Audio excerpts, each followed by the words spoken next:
जो अनंत जीवन के लिए उमड़ता रहे।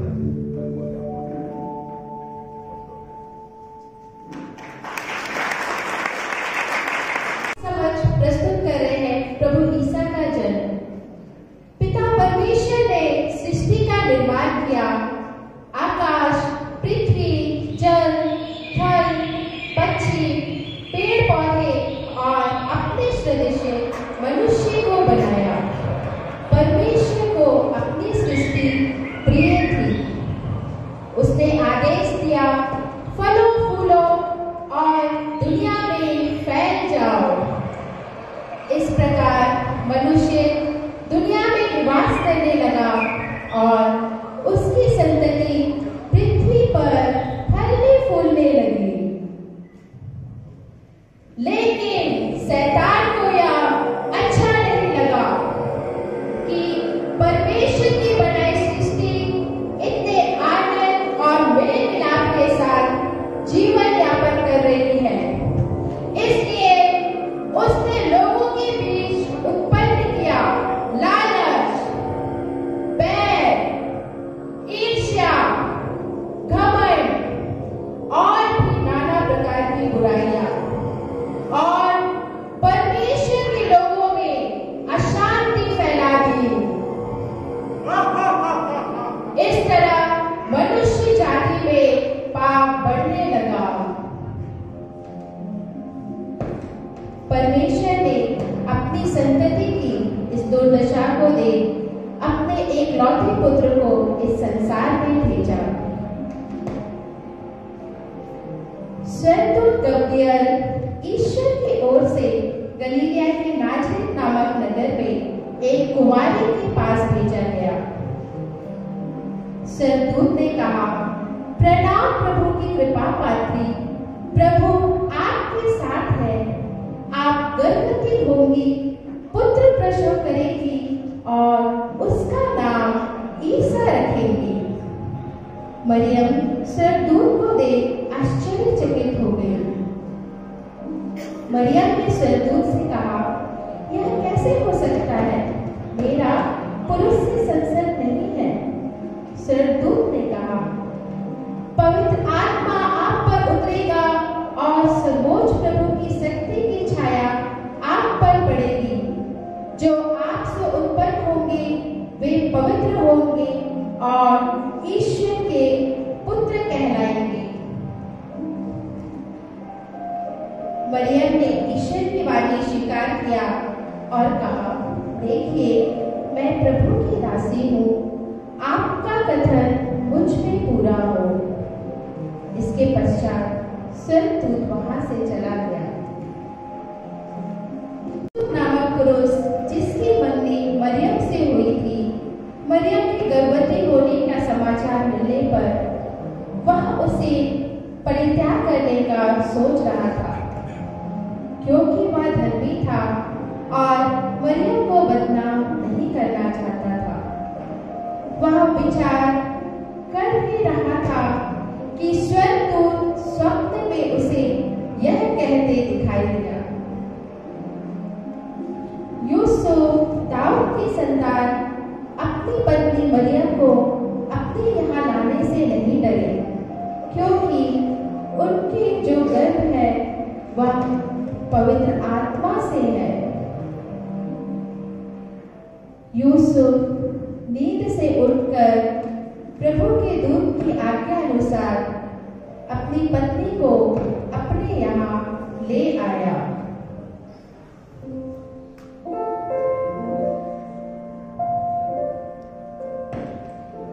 यूसुफ मरियम को लेकर दाऊद के नगर बैतलहम गया, जिससे वह अपनी गर्भवती पत्नी मरियम के साथ नाम लिखवाए।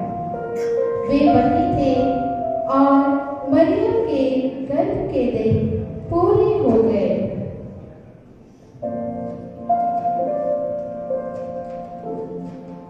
और उसने अपने एक पहलौठे पुत्र को जन्म दिया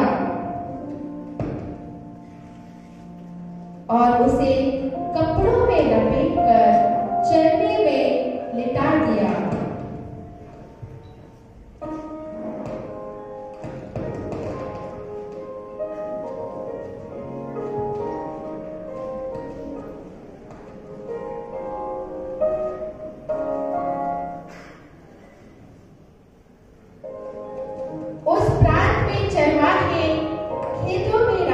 करते थे।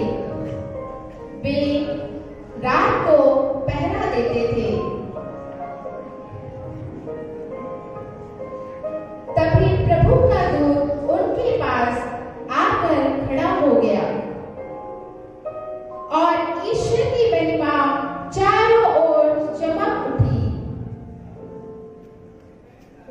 स्वर्गदूत ने कहा, डरिए नहीं, देखिए मैं आपको बड़े आनंद का सुसमाचार सुनाता हूँ।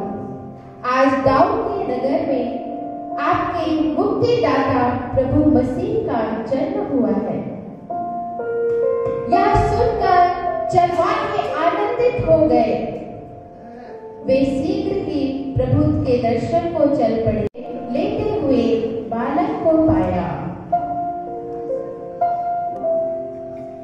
दूसरी ओर राजा हेरोद की आज्ञा अनुसार 3 ज्योतिषी बालक को ढूंढते हुए उस स्थान जहां उन्होंने मरियम, यूसुफ और चरनी में लेटे हुए बालक को पाया। उन्होंने साक्षात प्रणाम किया और संदूक खोलकर सोना, लोभान, गंधरस भेंट चढ़ाए।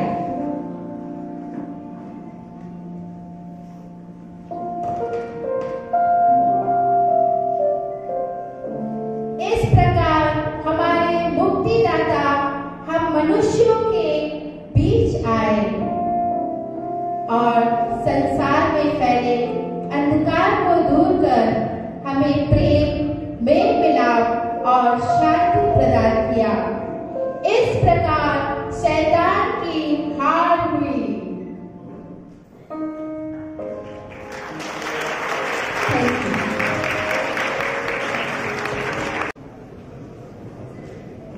हे प्रभु, सबसे पहले आप आइए मेरे बस में और अच्छे यात्री को भेजिए। आमीन। अरे प्रभु जी, आप मेरे बस में आए। आइए प्रभु जी, बैठिए। अरे यहाँ प्रभु जी, आप बैठिए, यहाँ बैठिए। चले प्रभु जी। प्रभु का धन्यवाद करूँगा। कहाँ जाना है आपको? डिमांड जाना है। ओ, डिमांड जाना है। आइए आइए। हमें फर्स्ट सीट में ही बैठना है। अरे मैडम, पूरा बस खाली है, आप आइए, बैठिए आराम से। मैं मिस छत्तीसगढ़ हूँ, कवर्धा से। ओ, आप मिस छत्तीसगढ़ हैं? हाँ। आइए बैठिए। नहीं, हमें फर्स्ट सीट में ही बैठना है। अरे फर्स्ट सीट में तो प्रभु जी बैठे हैं।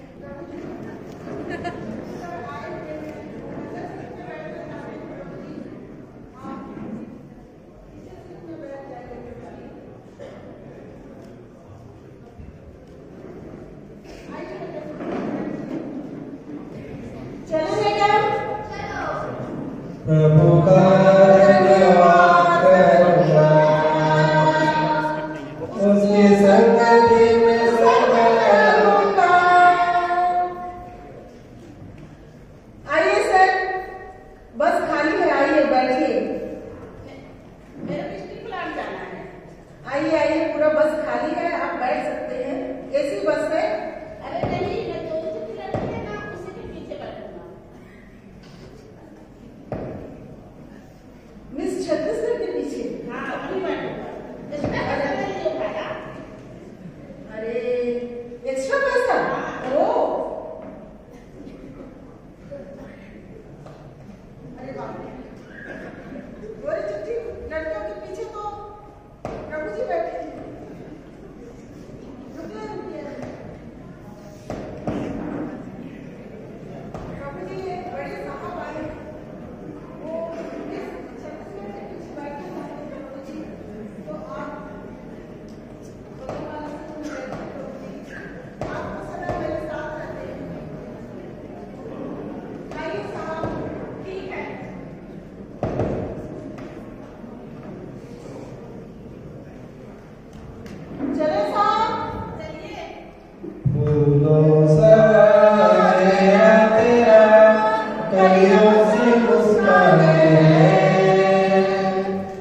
तेरा देख के रंग तेरा देख के।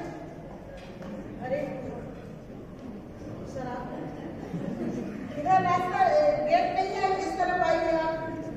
संभाल के कहाँ जाना है आपको? हमें वाइन शॉप जाना है। वाइन शॉप जाना है।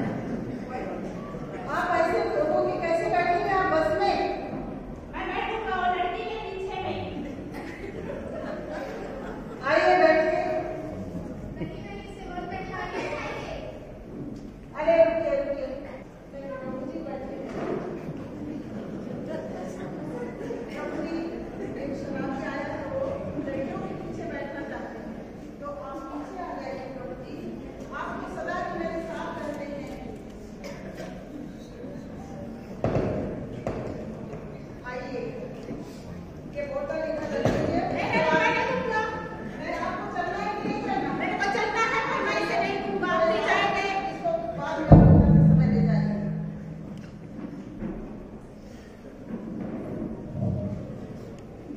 चले फूलों सजाया तेरा कलियों से मुस्कुराए कहाँ जाना है? हमें नारियल अभी जाना था और टीवी में शाहरुख खान का मूवी लगा था, ठान मूवी देखने जाना। अच्छा मूवी देखने जा रहे हो आप? आइए एसी बस है, पूरी सीट खाली है, आइए मैडम। नहीं हमें विंडो सीट में बैठना है। एसी बस है तो विंडो सीट में बैठने से क्या मतलब? आइए बैठिएगा। नहीं हमें विंडो सीट ही चाहिए। एक अरे बाप रे, विंडो सीट में तो प्रभु जी बैठे हैं, उनका सीट आपको एक मिनट रुकिए। प्रभु जी वो लड़की को बुलाते हैं।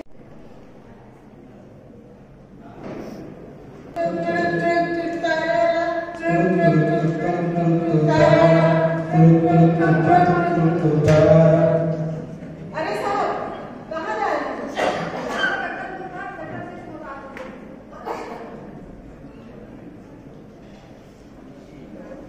मेरी बस तो फुल हो चुकी है, आप कहाँ बैठना नेता जी को?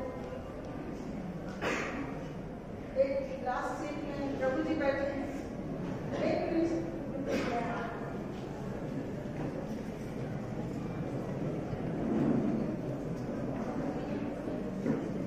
नेताजी आए हैं, वो थोड़ी दूर जाना चाहते हैं। प्रभु जी आप लेकिन उतर जाइए, मैं वापसी में आपको मिल लेने को चला जाऊंगा।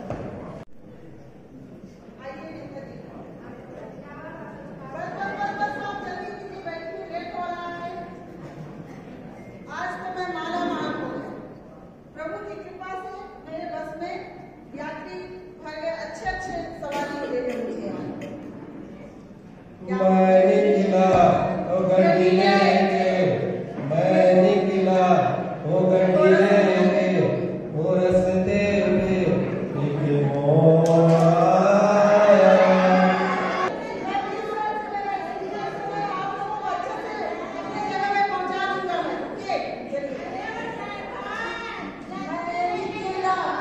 वो गड्डी लेके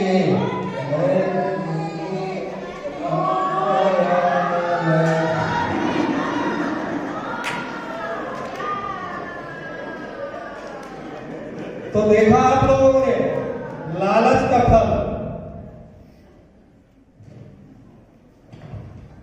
ये जो लालच है, यहाँ बस ड्राइवर ने जब प्रभु यीशु को अपने जीवन रूपी बस में प्रथम स्थान देता है तो उसके जीवन में आशीषों का भंडार खुल जाता है और सुरक्षा कवच में रहते हैं।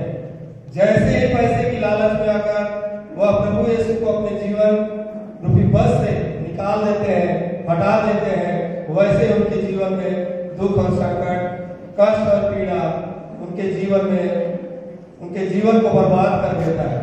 सो आज हमें अपने जीवन में प्रभु यीशु को ही प्रथम स्थान देना है। धन्यवाद।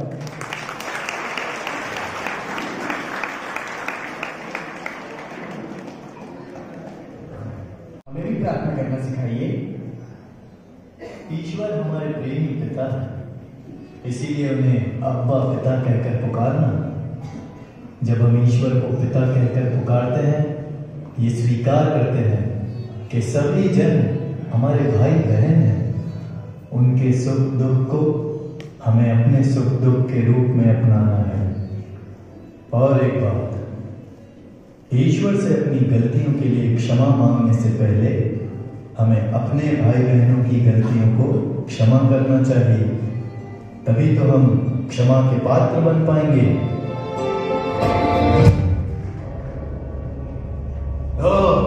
देख लो, एक और नया गुरु आ गया है शिक्षा देने के लिए।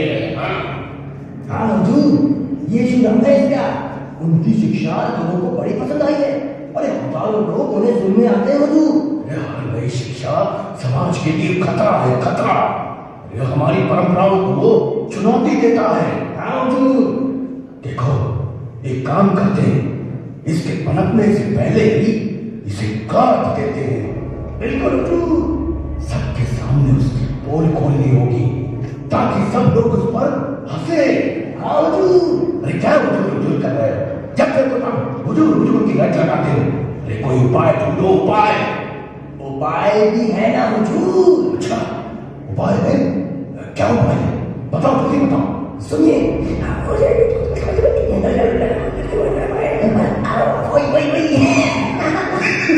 उसी को पकड़ लाते हैं हुजूर। लेकिन उससे क्या फायदा? फायदा है ना हुजूर। व्यभिचार में पकड़ी गई नारी को पथराव करके मार डालने को कानून कहती है। हम इस गुरु से अनुमति मांगेंगे। वो ना कहे तो वो कानून तोड़ेगा, और हाँ बोले तो उसकी प्रेम और दया की शिक्षा हवा में उड़ जाएगी हुजूर। देखता नहीं। अरे बहुत खूब, अरे बहुत खूब। अरे वो अपने ही जाल में फंस जाएगा बेचारा। क्या होगा उसका?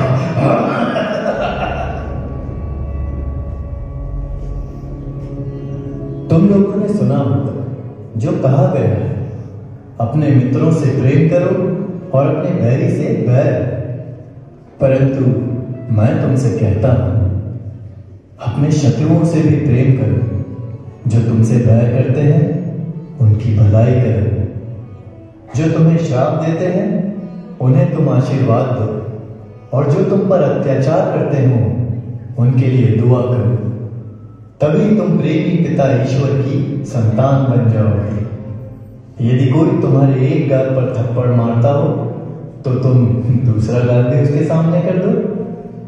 मुझे छोड़ो।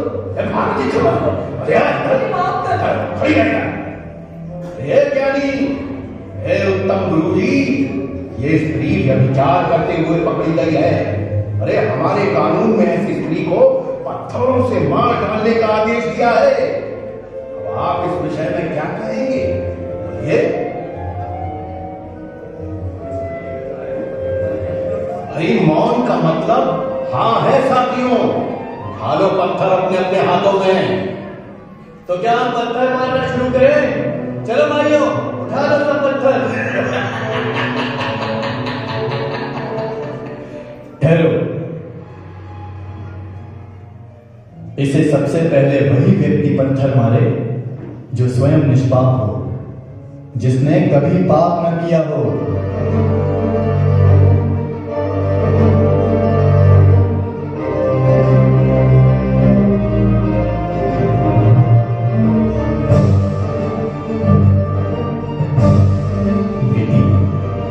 कहाँ है वो लोग?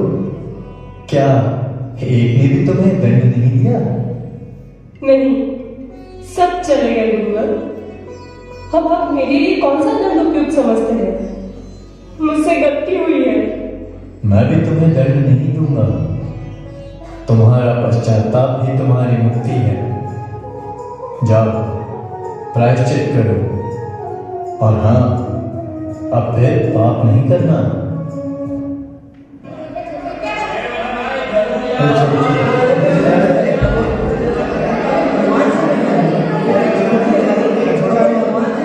अरे भाइयों, अरे मेरी बात सुनो। इतनी भीड़ इधर कहाँ जा रही है? अरे सुनो, इसमें कोई ऐसा है जो मेरी बात सुन रहा है? अरे भाई कोई मुझे भी बताओ, लोग क्यों और कहाँ जा रहे हैं? अरे भाई तुम्हें मालूम नहीं, प्रभु यीशु अपने शिष्यों के साथ किसी रास्ते से जा रहे हैं। हे प्रभु दाऊद के वंशज, मुझ पर दया कीजिए प्रभु। चुप रहो, क्यों चिल्ला रहे हो? वे बहुत आगे निकल चुके हैं, वे अब तुम्हारे लिए यहाँ वापस नहीं आएंगे। यीशु, यीशु मुझ पर दया करो, मुझ पर दया करो प्रभु। मुझे कौन पुकार रहा है, उसे मेरे पास बुलाओ। तुम इतने बेचैन मत हो, तुम्हारा कष्ट दूर होने वाला है, तुम धैर्य रखो। चलो, अब तुम्हें प्रभु बुला रहे हैं।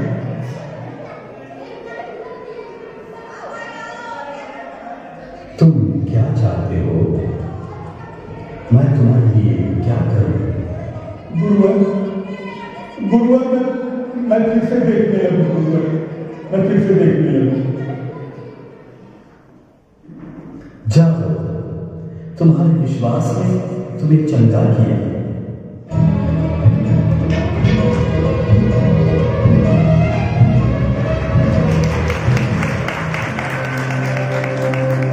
प्रेम ही जीवन का आधार हो,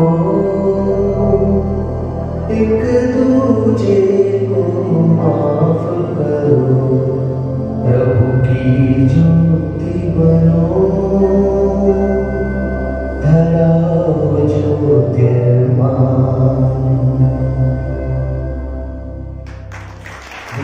यह वीडियो आप लोगों को कैसा लगा कमेंट करके जरूर बताइएगा, और चैनल पर नए हैं तो सब्सक्राइब जरूर करिएगा।